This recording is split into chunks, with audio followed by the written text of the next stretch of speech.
नमस्कार मित्र हो, एका नवीन व्हिडिओमध्ये तुमचं पुन्हा एकदा स्वागत करतोय।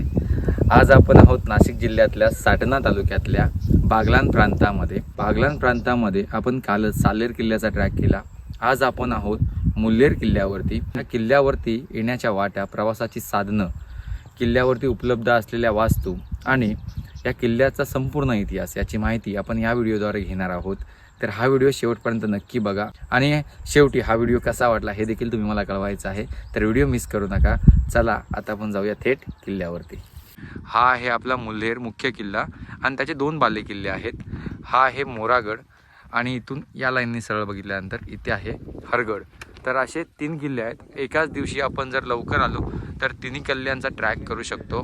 तर आज आपण किती किल्ले कव्हर करता येतात ते बघूयात आणि ते पूर्ण एक्सप्लोअर करून तुमच्यापर्यंत त्यांची माहिती पोहोचवणार आहोत। गडाची वाट चढायला सुरुवात केली आहे आणि इकडे बघा किरणच्या खांद्यावरती ओझं आहे। हे ओझं आमच्या दुपारच्या आणि रात्रीच्या जेवणाचं जे सामान आहे त्याचं सर्व हे ओझं आहे आणि हे सर्व आम्हाला हा किल्ल्यावर चढवायचं आहे। साधारणतः 2.5 तासाचा टार्गेट ठेवला आहे मी मुल्हेर किल्ल्यासाठी। कधी कधी टार्गेटपेक्षा जास्त वेळ पण होतो। बघू आता कसं हे टप्पे चढावायचे कसे सोपे आहेत किंवा अवघड आहेत त्याच्यावर डिपेंड आहे की आपल्याला चढायला किती वेळ लागणार आहे। मित्रांनो, दुसरी गोष्ट अजून एक, जे हे किल्ले आहेत नाशिकच्या बागलाण प्रांतातील, तर त्यापैकी सालोटा आणि साल्हेर हे किल्ले डोलबारी पर्वतरांगेमध्ये आहेत। तर मुल्हेर, हरगड आणि मोरगड हे किल्ले सेलबारी पर्वतरांगेमध्ये आहेत। अगदी 20-1 मिनिटाच्या चढाईनंतर आपल्याला इथे पहिली बुरुजवजा वस्तू दिसते, झुडपाच्या आड बघा। इथून स्टार्ट होईल आपला ट्रेक। किल्ल्याच्या अगदी प्रवेशद्वारावरती आपल्याला उजव्या हाताला 2 शिल्प दिसतात आणि ह्या दोन्ही गडावरील आराध्य दैवत जे महाराष्ट्रातील प्रत्येक गड किल्ल्यावर आपल्याला बघायला मिळते, अशी 2 शिल्प मारुतीराय आणि गणपती यांची शिल्प आहेत बघा। ह्या गडांच्या पायऱ्यांना सुरुवात होते। हा पहिलाच बुरुज आणि मुख्य दरवाजा आपल्याला या ठिकाणी दिसतोय। मुल्हेर किल्ल्यावर पोचायला नाशिक जिल्ह्यातील तालुक्याचे ठिकाण असलेल्या साटण्यावरून आणि ताहराबादवरून अनेक बसेस तसेच खाजगी वाहने उपलब्ध असतात। त्या वाहनाने आपण मुल्हेरगडाच्या पायथ्याच्या गावात म्हणजेच मुल्हेरवाडीला उतरतो आणि सुरू होतो आपला मुल्हेरगडाचा प्रवास।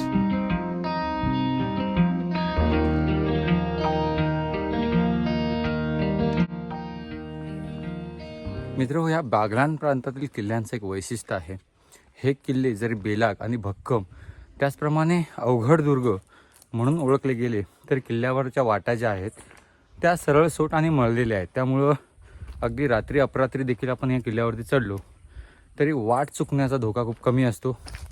आपण बघू शकता ही वाट थेट आपल्याला किल्ल्यावरती घेऊन जाते।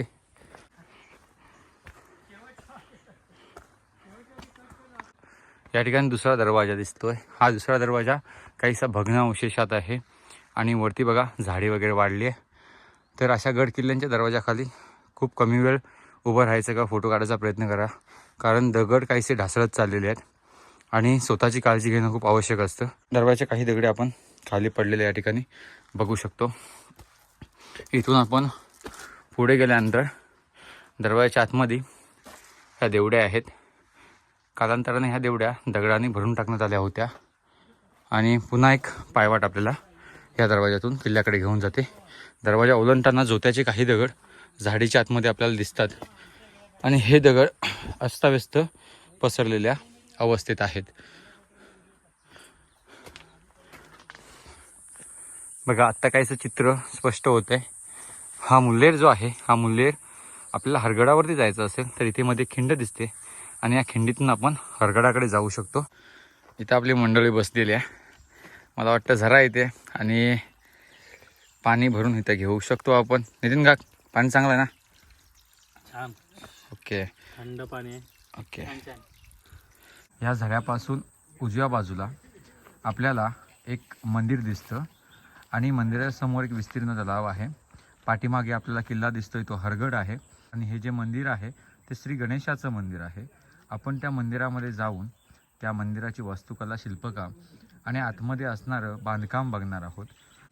ही वास्तू अनेक वर्षानुवर्षे इथे उभी असेल आणि कालाच्या ओघात ह्या वास्तूचे ढासळलेले दगड, खास करून कळसाकडची बाजू पूर्ण ढासळले, मात्र भिंती आणि पायाचे दगड अजूनही त्या काळातील या वास्तूच्या वैभवाची साक्ष पुरवतात. ही जी महिरप आहे त्याचप्रमाणे नक्षीकाम आहे. हे अतिशय भक्कम, सुबक आणि रेखीव आहे. इथे आपण एक सज्जा बघू शकतो, वरती कळसाचे काही भाग बघू शकतो.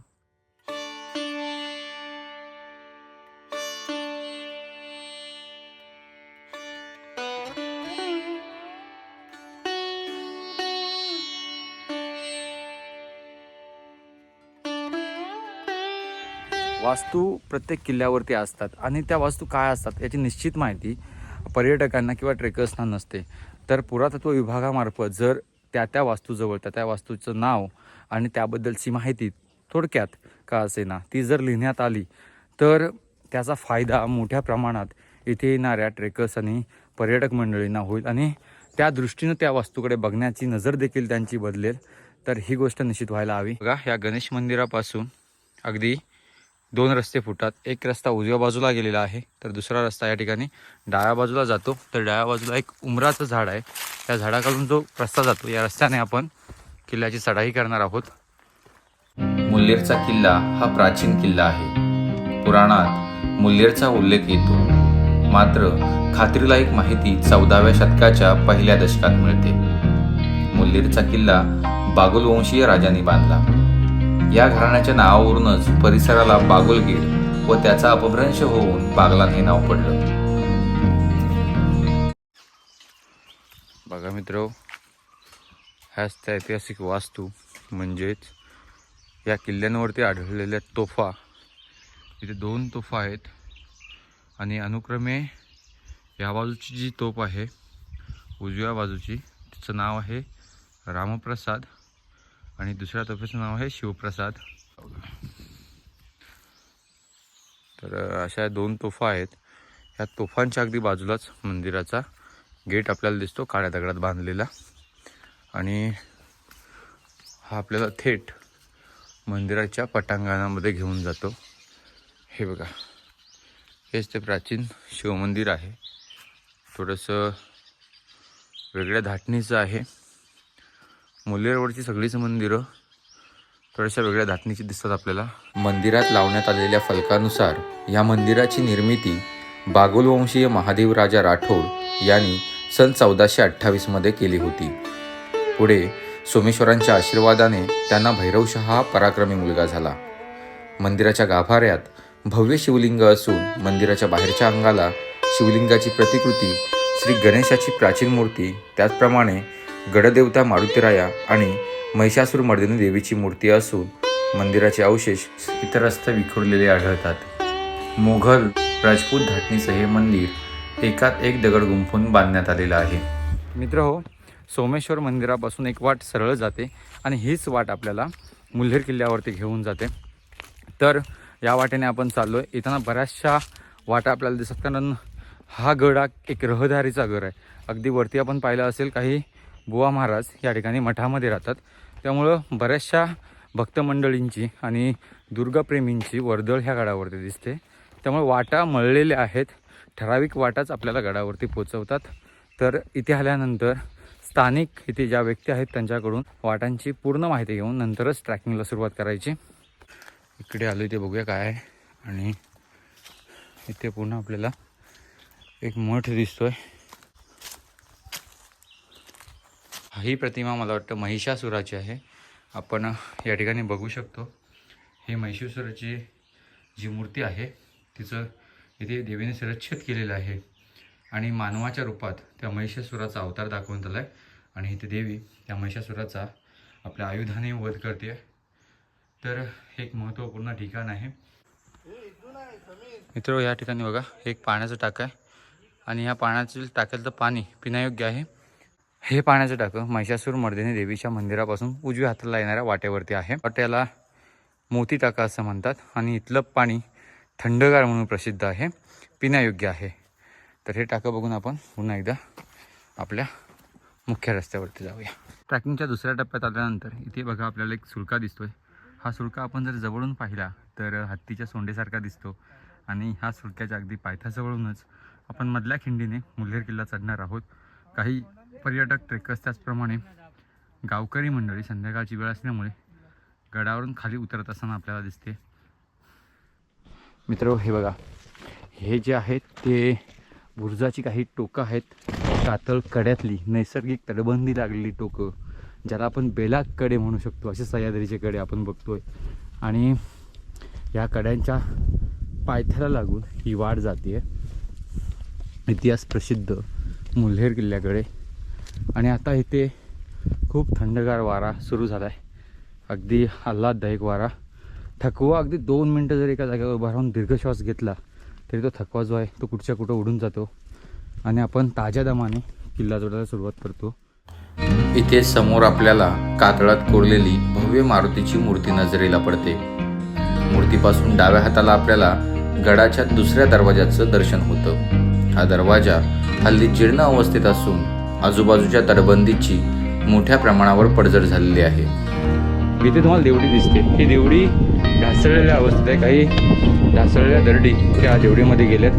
मात्र ह्या ज्या देवड्या आहेत त्या देवड्यांची निर्मिती एवढ्यासाठी केलेली असायची की या मुख्य दारातून जो शत्रू आतमध्ये घुसायचा त्याच्यावरती पहिला मारा इथे बसलेले पहारेकरी करायचे आणि त्याला नेस्तनाबूत करायचे. इथून वरती जाऊ आपण. महाद्वाराच्या उजव्या बाजूला एक रस्ता आपल्याला गडाच्या तटबंदीच्या वरच्या बाजूला घेऊन जातो. इथे काही लेणी आपल्याला दिसतात. अगदी गडाच्या निर्मितीच्या काळापासून ही लेणी या गडावरती अस्तित्वात आहेत. ह्या लेण्यांमध्ये आपल्याला काही दगडी खांब त्याचप्रमाणे वस्तीसाठी केलेल्या खोल्या आढळतात, ज्या आपण समोर बघू शकतो. कालांतराने या लेण्यांची पडझड झाली आहे, मात्र त्या काळात राहण्यासाठी किंवा इथे दारुगोळा आणि धान्य कोठार म्हणून या लेण्यांचा उपयोग केला जायचा, जेणेकरून पावसाच्या पाण्यापासून त्या वस्तूंचं किंवा दारुगोळ्याचं नुकसान होऊ नये. तर ही अशी लेणी आहेत. ही हजारो वर्षापासूनची लेणी या ठिकाणी आज देखील आपलं अस्तित्व टिकवून आहेत. या लेण्यातून बाहेर आल्यानंतर आपण बागलांचा विस्तीर्ण प्रदेश बघू शकतो. या लेण्यातून या प्रदेशावरती नजर देखील ठेवली जायची. यामध्ये मांगी तुंगी आपण समोर बघू शकतो. मांगी तुंगी दिसतात इकडे. त्याचप्रमाणे त्याच्या बाजूला आहे तो तांबोळा किल्ला आहे, न्हावीगड आहे, हनुमानगड आहे. असे अनेक किल्ले आणि आजूबाजूचा विस्तीर्ण असा परिसर ह्या किल्ल्याच्या तटबंदीवरून नजरेच्या टप्प्यात येतो. इकडे पुन्हा एकदा वाटेवरती महाद्वाराच्या पुढे हे एक पाण्याचं टाक आहे. पाण्याच्या टाक्यातील पाणी पिण्यायोग्य नाही, मात्र या टाकीची भव्यता आपण या ठिकाणी बघू शकतो. या पाण्याच्या टाक्याच्या ठीक मागे इथे बघा कातळ दरीत आपल्याला लेणी सदृश्य काही कोरीवकाम आढळते. तसेच वाटेच्या दोन्ही बाजूला विशाल तटबंद्या आणि त्या अचानक समोर येणारे गडाचे दरवाजे आपल्याला आश्चर्यचकित करतात. मात्र सध्या हे दरवाजे दयनीय अवस्थेत आहेत. पावसाच्या पाण्याने वाहून आणलेल्या दगडाने हे दरवाजे अर्धेअधिक गाडले गेलेले दिसतात. याउलट काही महाद्वारे काळाशी झगडत झुंजत आपल्या प्राचीन वैभवाची साक्ष देत सह्याद्रीच्या वाऱ्यांना अंगा खांद्यावर खेळवत आज देखील ताठ मानेनं उभी असलेली दिसतात. इतिहासाची साक्षीदार असणारे गडाचे हे पहारेकरी ओलांडून आपण किल्ल्याच्या माथ्यावरती पोचतो तेव्हा नजरेला पडतात गडावरचं जीवन, म्हणजे त्याच्यावर असणारी ही पाण्याची टाकी. मी प्रत्येक व्हिडिओमध्ये या टाक्यांचं महत्त्व सांगतो की या टाक्यांमुळे हे किल्ले अनेक वर्ष लढवले जायचे आणि तग धरली जायची शत्रू सैन्यासमोर. खरं जीवन जे किल्ल्यांवरचं आहे हे या पाण्याच्या टाक्यांवरती अवलंबून होतं. मित्रांनो, असाच एक टाका आपण मुल्हेर किल्ल्यावरती बघतोय. ह्या टाक्याबरोबरच बाजूलाच याच्या अजून काही छोटी छोटी पाण्याची टाकी आहेत. आपण तिकडे चाललो आहे. डिसेंबर जवळ आला आहे, दिवाळीचा टाईम आहे आणि अशावेळी शक्यतो हिवाळा सुरू होतो आणि हिवाळ्यात जे पृथ्वीचं रूप आहे खास करून सह्याद्रीचं ते बदलत असतं. जिथे हिरवेगार शालू नेसलेला सह्याद्री कालांतराने हिरवागार शालूचं रूपांतर पिवळ्या सोनेरी रंगामध्ये होतं आणि हे डोंगर आता त्या रंगांमध्ये बदलत चालले आहेत. बघा मित्रांनो, ते तिकडे मुख्य पाण्याचं टाक आहे आणि त्या मुख्य पाण्याच्या टाक्यानंतर बरीचशी पाण्याची टाकी एका क्रमांकाने अगदी विस्तीर्ण प्रदेशामध्ये कोरण्यात आली आहेत आणि ही टाकी त्या तिकडेपर्यंत दिसतात. एकूण टाकी 1 2 3 4 5 6 7 8 आणि एक मोठे टाकं अशी 9 टाकी पाण्याचे आहेत. खरोखरच इथून जे दृश्य असतं दिसणारं, समोर सह्याद्रीचे सेलबारी डोंगर रांगेतील पर्वत आकाशात आपल्या उंच उंच सुळके घुसवून आपल्याला स्तब्ध मानेने बघत आहेत असा भास होत असतो. आणि त्यात मावळला जाणारा सूर्य सोनेरी रंगाचे उधळण पृथ्वीवरती करत असतो. मित्रांनो, हे दृश्य आहे ते नजरेत साठवून घेण्यासारखं दृश्य आहे आणि पुढचे कित्येक दिवस हे दृश्य आठवून आपल्या चेहऱ्यावर स्मित येत राहील आणि मन पुन्हा एकदा ताजंतवानं होत राहील. तर यासाठी आपण गड किल्ल्यांवरती आलं पाहिजे. पुन्हा एकदा इथून आपण पुढे सरकतोय. पुढे काही वास्तू बघायला जाणार आहोत.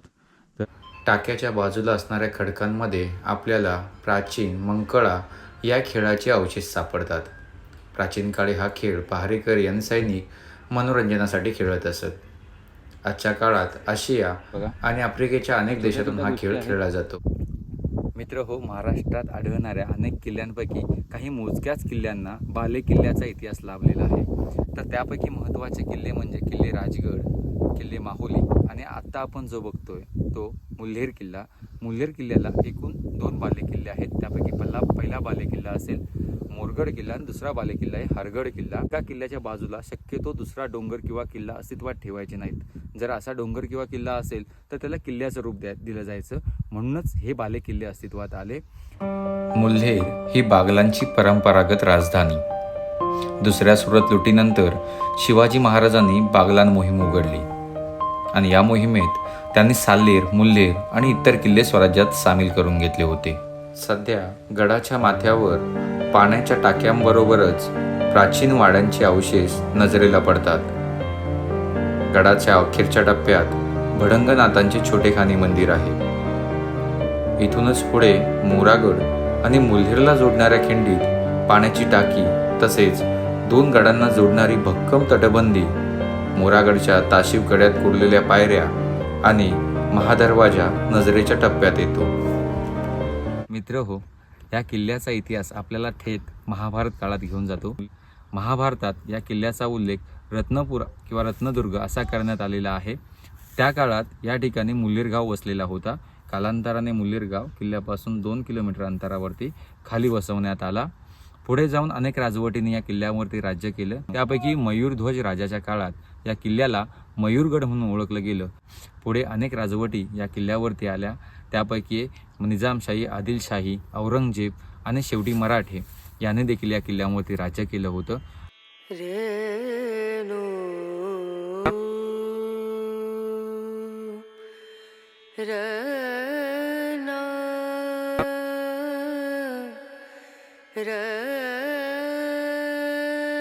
तर मित्र हो, मुल्हेर किल्ल्यावरून एका रम्य संध्याकाळी तुमचा पुन्हा एकदा निरोप घेतोय. ह्या किल्ल्याचा इतिहास, यावरील वास्तू आणि इथे येण्याच्या वाटा ही संपूर्ण माहिती मी तुमच्यापर्यंत पोहोचवलेली आहे. आणि हा व्हिडिओ जर तुम्हाला आवडला असेल तर तुमच्या मित्रांपर्यंत शेअर करा, जेणेकरून इथे येणाऱ्या प्रत्येकाला त्याची मदत होईल. व्हिडिओ कसा वाटला हे कमेंट बॉक्समध्ये मला कळवा. पुन्हा भेटू नव्या व्हिडिओमध्ये. तोपर्यंत जय महाराष्ट्र.